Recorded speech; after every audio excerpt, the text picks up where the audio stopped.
விடை வெள்ளை பூசணிக்காய் அல்லது சாம்பல் பூசணிக்காய். அது நான் விதையை பார்த்தீங்கன்னா ஏதோ ஒரு தொட்டியில் போட்டு வச்சுருப்பேன். அது அந்த சின்ன சின்ன செடியாக வந்திருக்கும். அதை எடுத்து கொண்டு வந்து இங்கே வச்சுருந்தேன். இது பாருங்களேன்.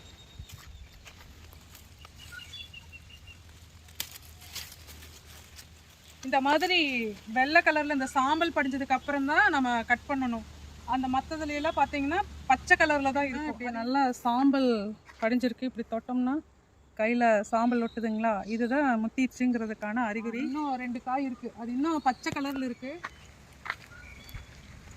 இதை கம்ப்ளீட் பண்ணும்போது அதுவும் வர அங்கே ஒன்று இருக்குது. இதை சாப்பிட்டு முடித்த உடனே அது 2 ரெடி ஆயிரும். இது மரபு ரக பூசணியா இல்லை மரபு அணு மாற்றப்பட்ட பூசணியாங்கிறதெல்லாம் தெரியாது. நம்ம விளைவிச்சது 100% ஆர்கானிக். அதுதான் நம்மளுக்கு தேவை, அதுதான் எனக்கு தெரியும், அவ்வளோதான்.